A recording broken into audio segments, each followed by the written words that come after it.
that means is we're in the middle of a storm, I think, looking at late summer and early fall. Certainly all of our viewers or listeners will recognize that.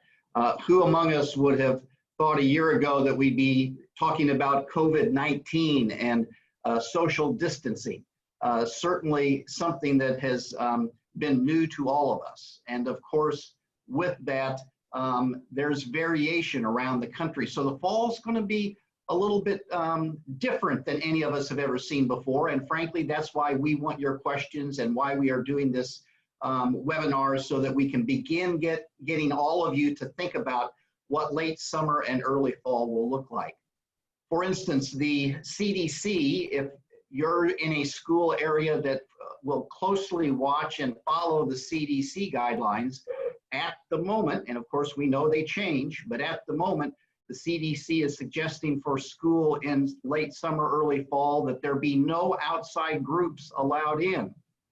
So if you're in one of those school districts that has that mandate and follows that mandate, again, our scouting units will need to figure out alternative ways to meet. And I think we'll be talking about some of those this evening.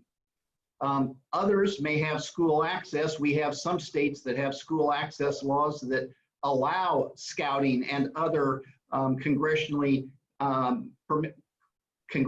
permitted organizations to be in the schools. Of course, school superintendents and principals primarily do what they think is best for their youth, and I would encourage everybody to check that out. And we will be talking about this evening the way that we can do some virtual membership recruiting and virtual meetings, and many of you in your scouting units are already doing that.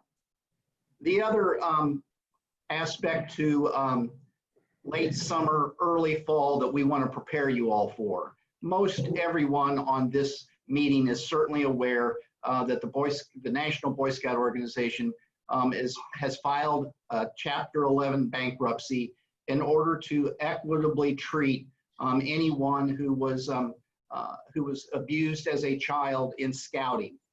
All of us on this call, or most all of us, know that well over 90% of those claims predate our youth protection program. And so the youth protection program was instituted in the 1980s. So a lot of these are what are referred to as legacy claims. But in order to equitably treat all of those that may have been hurt during those time periods, the National BSA, of course, has filed bankruptcy. And we want to tell you a little bit about how to look at late summer, early fall as your units and your councils and districts think about recruitment. If you will, in your mind's eye, think of the months of September, October, and the first half of November. The bankruptcy court has now set what's known as the bar date. The bar date is the last day that a claimant can make a claim of child abuse, and that date is November 16th. Now, all of us on this call could probably say, well, why is it November 16th? Why isn't it earlier? Why isn't it later? Why isn't it whatever? You can think that if you like, but frankly, the bankruptcy court heard the arguments of all of the interested parties, and the bankruptcy court set the date. So we live with it. What that does, or what we know, is that the bankruptcy court also mandates that the National BSA pay for advertising for 6 weeks, in which there will be an attempt to reach at least 95% of American males across the country. Now, if all of us realize 95% of the American males means most everybody's going to see it, male or female.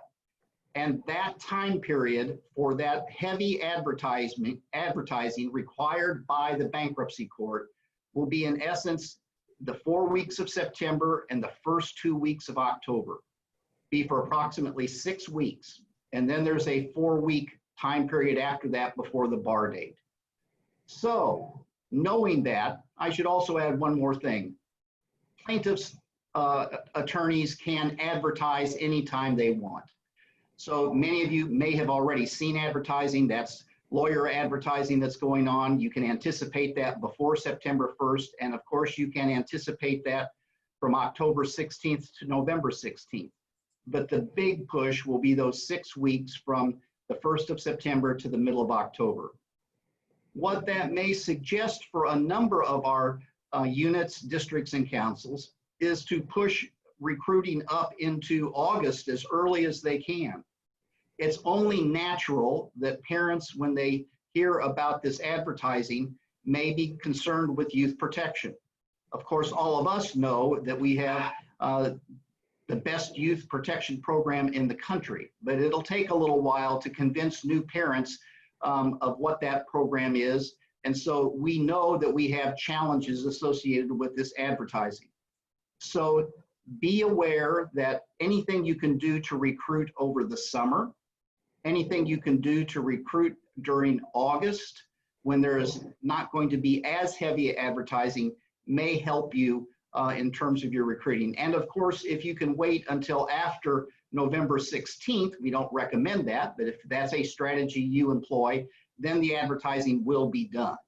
Little question about that. So that's to try to set the picture for you for what late summer and early fall we'll be looking at.